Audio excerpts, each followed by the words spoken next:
नमस्कार। आज के इस वीडियो में हम एओएम एग्जाम का क्वेश्चन पेपर डिस्कस करेंगे। 30 अप्रैल 2022 को सेंट्रल रेलवे द्वारा एओएम लेवल 8 ग्रेड पे 4800 के लिए 30% एलडीसी कोटा के तहत 2 पोस्ट के लिए रेलवे बोर्ड द्वारा बदले हुए पैटर्न के अंतर्गत परीक्षा ली गई। बदले हुए पैटर्न में ये परीक्षा अब 2 भागों में ली जाएगी, जिसमें प्री क्वालिफाइंग टेस्ट जो 100 मार्क्स की होगी, जिसमें सभी प्रश्न ऑब्जेक्टिव टाइप होंगे, जिसका ड्यूरेशन 2 घंटे का होगा, और उसमें टेक्निकल सब्जेक्ट पर 40 मार्क्स के प्रश्न होंगे।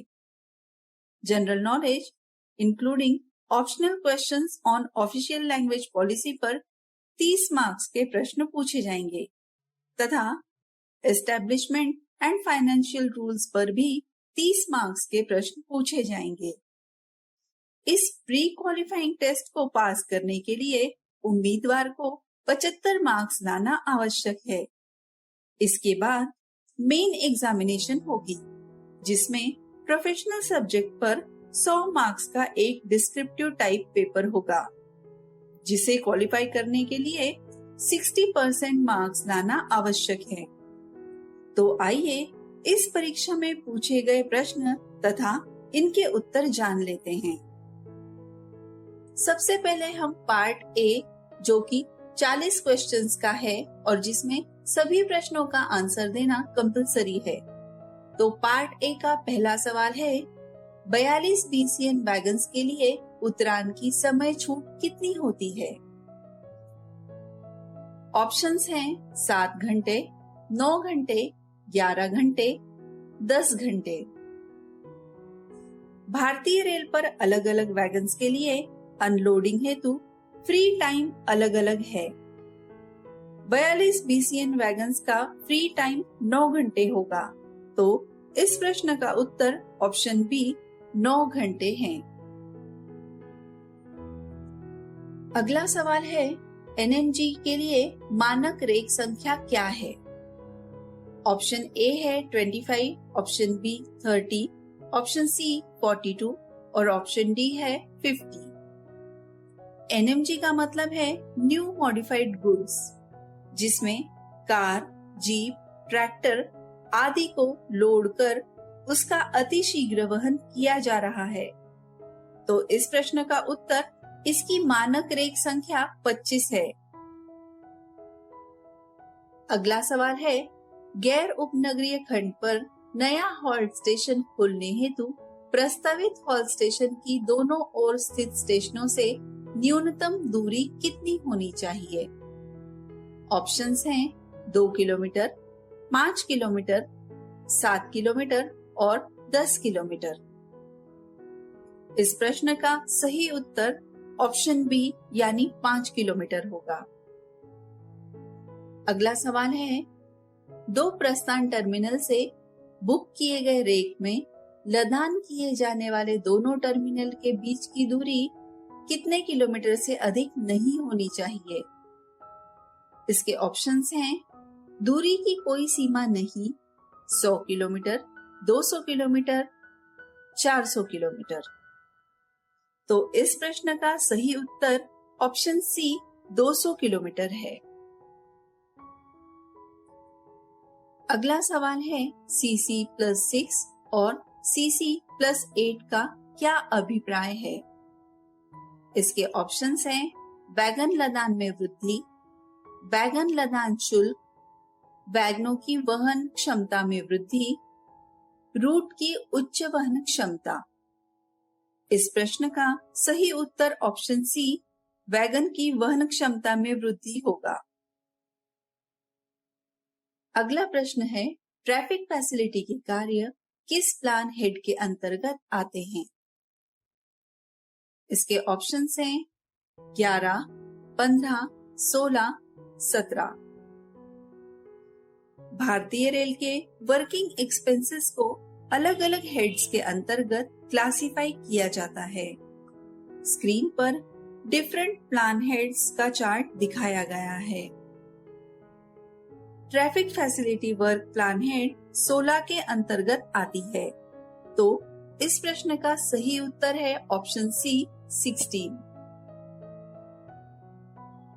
अगला सवाल है HR कॉइल्स का किस तरह के वैगन में लदान किया जाता है। इसके ऑप्शंस हैं BCN, BRN, BOBR, BTPN। भारतीय रेल में अलग अलग वैगन्स का उपयोग अलग अलग प्रकार के माल को लोड करने हेतु किया जाता है। HR कॉइल्स को BRN टाइप वैगन में लोड किया जाता है। तो इस प्रश्न का सही उत्तर है option B BRN wagons. Absolute block system क्षेत्र में MACLS सिग्नल व्यवस्था में ब्लॉक ओवरलैप कितना होता है। MACLS सिग्नल व्यवस्था में ब्लॉक ओवरलैप 180 मीटर होता है। संरक्षा सुनिश्चित करने हेतु प्रथम रोग सिग्नल से आगे पर्याप्त दूरी तक जो लाइन साफ रखी जाती है उसे ब्लॉक ओवरलैप कहते हैं। डॉक व्यवस्था में ये दूरी 400 मीटर तथा मॉ या MACLS व्यवस्था में ये दूरी 180 मीटर से कम नहीं होगी। मेल या एक्सप्रेस गाड़ी में SLR के पीछे कितने कोच लगा सकते हैं। मेल एक्सप्रेस गाड़ी के ब्रेकयान के पीछे अधिकतम 2 बोगी लगाई जा सकती है। इसके अतिरिक्त एक निरीक्षण यान भी अंतिम वाहन के रूप में लगाया जा सकता है, बशर्ते उसके ट्रेन ब्रेक के साथ साथ हाथ ब्रेक भी कारगर हो। अगला सवाल है बुलावा सिग्नल किस सिग्नल को छोड़कर किसी भी रोक सिग्नल के नीचे लगाया जा सकता है। इसके ऑप्शंस हैं आउटर सिग्नल, होम सिग्नल, प्रथम रोक सिग्नल, अंतिम रोक सिग्नल। इसका सही जवाब होगा अंतिम रोक सिग्नल। कॉलिंग ऑन सिग्नल एक सहायक सिग्नल है। कॉलिंग ऑन सिग्नल को तब ऑफ किया जाता है जब इसके ऊपर लगे रोक सिग्नल को ऑफ करने की शर्तें पूरी न होती हो। ये सिग्नल ऑफ करने से पहले ये सुनिश्चित करना जरूरी है कि गाड़ी संबंधित रोक सिग्नल से पहले लगे ट्रैक सर्किट पर आकर रुक चुकी है। अगला प्रश्न है IBS कौन सी श्रेणी का स्टेशन माना जाता है। इसके ऑप्शंस हैं A class, B class, C class, D class. IBS ये एक मानव रहित C क्लास का स्टेशन होता है जिसका नियंत्रण दूरवर्ती रूप से पिछले स्टेशन द्वारा होता है। IBS एक लंबे ब्लॉक सेक्शन को 2 ब्लॉक सेक्शन में बांटता है।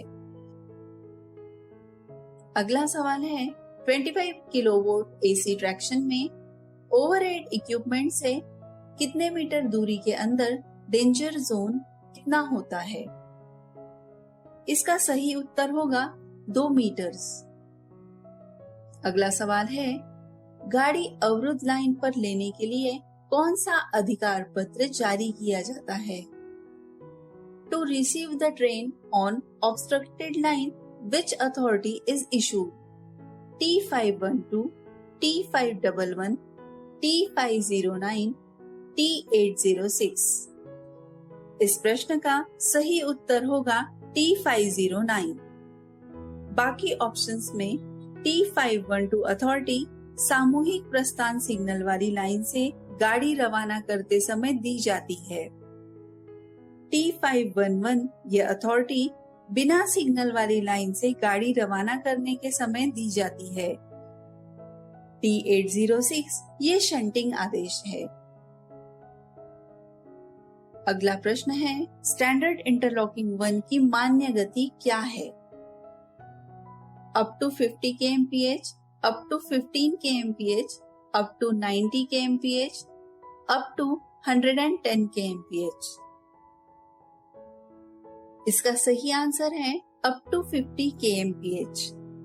स्क्रीन पर दिखाए गए चार्ट के अनुसार स्टैंडर्ड इंटरलॉकिंग 1 की मान्य गति 50 kmph है, स्टैंडर्ड 2 की 110 kmph, स्टैंडर्ड 3 की 140 kmph तथा स्टैंडर्ड 4 की मान्य गति 160 kmph होती है। अगला सवाल है, सामान्य स्थिति में आईबीएस कौन सी रोशनी दिखाता है? इसके ऑप्शंस हैं red, yellow, double yellow, green. इसका सही उत्तर है रेड। आईबीएस व्यवस्था में ब्लॉक सेक्शन में एक रोक सिग्नल लगाया जाता है, तो किसी भी रोक सिग्नल की तरह आईबीएस भी सामान्य स्थिति में लाल रोशनी दिखाएगा। अगला सवाल है, टेम्पररी सिंगल लाइन के दौरान प्रथम गाड़ी की गति क्या होगी? इसके ऑप्शंस हैं 8 kmph, 15 kmph, 25 kmph। Option D है सामान्य। डीएसएल में जाने वाली पहली गाड़ी की गति 25 किलोमीटर प्रति घंटा होगी तथा बाद वाली गाड़ियां सामान्य गति से चलाई जाएंगी। तो इसका सही आंसर है 25 किलोमीटर प्रति घंटा। अगला सवाल है, ओवररन लाइन की लंबाई कितनी होनी चाहिए? What should be the length of the overrun line?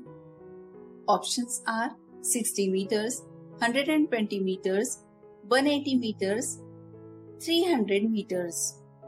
तो इस प्रश्न का सही उत्तर है option C 180 metres. Home signal से आगे स्टेशन सेक्शन में प्रवेश करने से पहले जो डिस्टेंस क्लियर रखा जाता है उसे ओवररन लाइन कहा जाता है। अगला सवाल है, अधिकतम अनुमेय गति से गाड़ी चलने पर उसके द्वारा लिया गया समय क्या कहलाता है?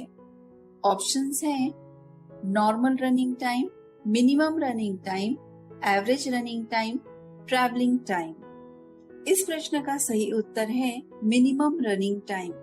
अधिकतम अनुमेय गति का निर्धारण सीआरएस द्वारा किया जाता है, जबकि सामान्य गति का निर्धारण सीओएम द्वारा किया जाता है।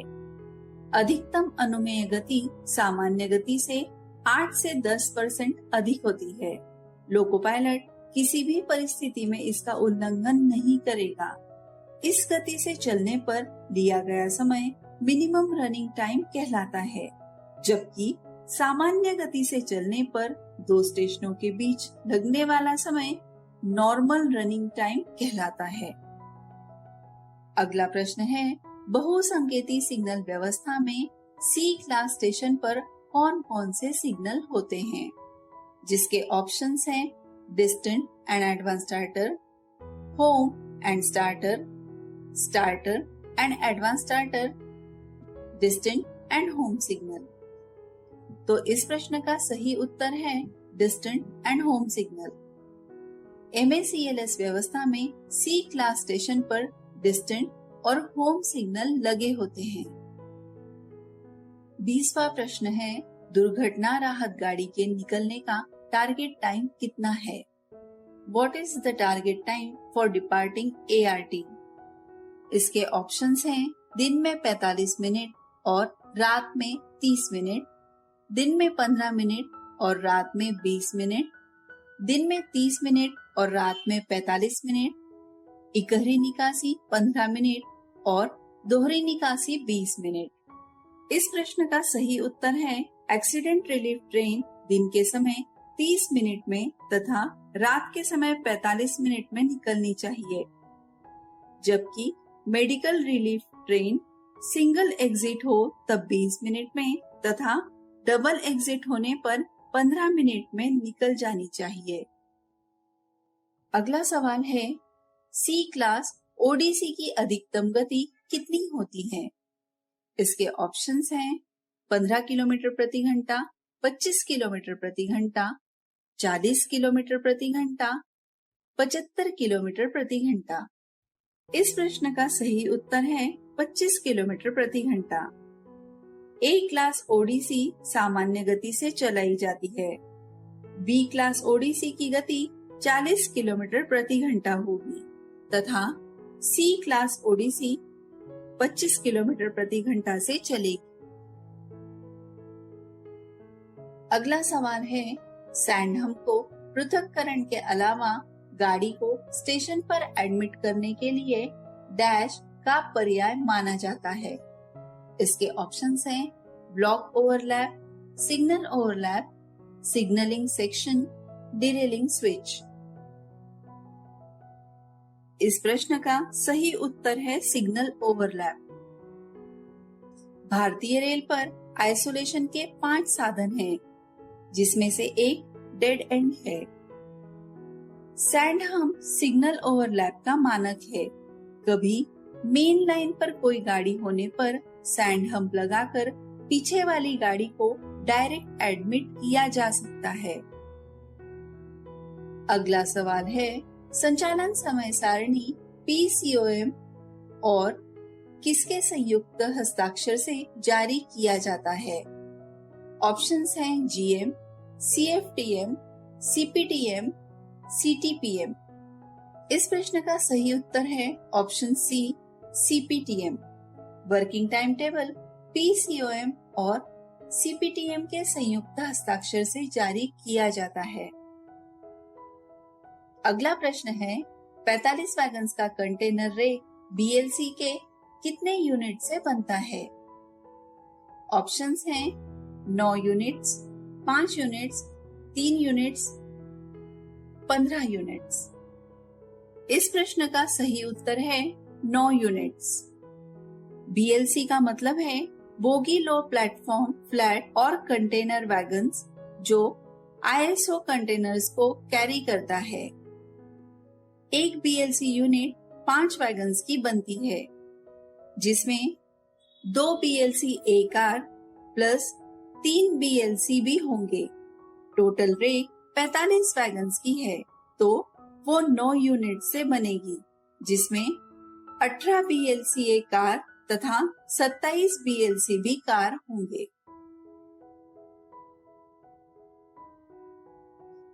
25वां सवाल है, ESP का पूर्ण रूप क्या है? इसके ऑप्शंस हैं engineering signalling plan, engineering scale plan, engineering simple plan, engineering short plan. ESP का full form engineering scale plan है। अगला प्रश्न है, एक मानक आकार बॉक्सेन कोयला रेक का पेलोड टन भार क्या है? What is the payload tonnage of a standard size bauxite coal rake? इसके ऑप्शंस हैं 3,894 टन, 3,984 टन, 4,983 टन, 5,214 टन। इसका सही उत्तर 3,894 टन होगा। बॉक्सेन का फुल फॉर्म है bogie open box with air brake system. इस बोगी का लाइफ 30 इयर्स का होता है। इसका टेयर वेट 22.47 टन होता है। मतलब इस वैगन को खाली कंडीशन में तौला जाए तो इसका जो वेट होगा वो टेयर वेट होगा तथा इस वैगन का पेलोड टन 58.81 टन होता है। मतलब इस वैगन में कितना टन माल भरा जा सकता है उसे पेलोड कहा जाता है। इस वैगन का ग्रॉस वेट 81.28 होता है। Gross weight is equal to tare weight plus payload से बनता है। तो इस सिचुएशन में टेयर वेट 22.47 प्लस पेलोड 58.81 है, यानी इसका ग्रॉस वेट 81.28 टन्स होगा। ग्रॉस वेट को 4 से डिवाइड करके एक्सेल लोड निकाला जाता है, क्योंकि हर एक वैगन में 4 एक्सेल उपयोग किए जाते हैं। ग्रॉस वेट डिवाइडेड बाय 4 यानी 81.28 डिवाइडेड बाय 4 दैट इज 20.32। अगला प्रश्न है 2021-22 में ए ग्रेड परीक्षा स्टेशन से सीसी रेक में बीपीसी की वैधता क्या होगी? इसके ऑप्शन हैं 3000 किलोमीटर या 15 + 5 days, 4500 किलोमीटर या 20 + 5 days, 6000 किलोमीटर या 25 + 5 days, 7500 किलोमीटर या 30 + 5 days। इस प्रश्न का सही उत्तर है 7500 किलोमीटर या 30 + 5 days। अगला सवाल है, वैगनों में फ्लैट टायर की अधिकतम अनुमेय सीमा क्या है? ऑप्शंस हैं 60 mm, 50 mm, 40 mm, 70 mm। इस प्रश्न का सही उत्तर है 60 mm। फ्लैट टायर की अधिकतम अनुमेय सीमा गुड्स वैगन के लिए 60 mm तथा कोचिंग वैगन के लिए 50 mm है। अगला सवाल है, स्टेशन यार्ड में अधिकतम ढाल कितनी होनी चाहिए जब तक विशिष्ट सुरक्षा उपकरणों को नहीं अपनाया जाता है और या विशेष नियम लागू किए जाते हैं? ऑप्शंस हैं 1 in 1000, 1 in 400, 1 in 260, 1 in 200। इस प्रश्न का सही उत्तर है 1 in 400। यानी स्टेशन यार्ड में अधिकतम ढाल होनी चाहिए 1 in 400 जब तक विशिष्ट सुरक्षा उपकरणों को नहीं अपनाया जाता है या विशेष नियम लागू किए जाते हैं। अगला सवाल है, मेल एक्सप्रेस की समयबद्धता मान के लिए टर्मिनेटिंग स्टेशन पर निर्धारित समय से कितने मिनट तक की देरी से आने की छूट है? ऑप्शंस हैं 3 मिनट, 5 मिनट, 15 मिनट या कोई छूट नहीं। इसका सही उत्तर है 15 minute. What is the code of second class 2-tier AC sleeper? इसके ऑप्शंस हैं ACCW, ACCN, ACCZ, FACCW। इस प्रश्न का सही उत्तर है सेकंड क्लास AC 2 टियर का कोड है ACCW। अगला सवाल है, वैगन टर्न राउंड की गणना किसमें की जाती है? जिसके ऑप्शंस हैं टन्स, आवर्स, डेज या किलोमीटर्स। इस प्रश्न का सही उत्तर है दिन। वैगन टर्न राउंड का मतलब एक वैगन के 2 लगातार लोडिंग के बीच के अंतराल को वैगन टर्न राउंड कहा जाता है। दूसरे शब्दों में ये एक औसत समय है जो एक माल डब्बे को लदान, गंतव्य तक पहुंचने, माल उतराई और अगले लदान के चक्र को पूरा करने में लगता है, जिसकी गणना दिन में की जाती है। 59 N बॉक्स वैगन वाली मालगाड़ी के ब्रेक वैन में कितना प्रेशर होना चाहिए? इसके ऑप्शंस हैं 5.1 kg per centimeter square, 5.0 kg per centimeter square, 4.9 kg per centimeter square, 4.8 kg per centimeter square। इस प्रश्न का सही उत्तर 4.8 kg पर सेंटीमीटर स्क्वायर होगा। अगला प्रश्न है, ब्लॉक सेक्शन लिमिट बोर्ड की दूरी होम सिग्नल से कितनी होती है? इसके ऑप्शंस हैं 120 मीटर्स, 180 मीटर्स, 300 मीटर्स, 400 मीटर्स।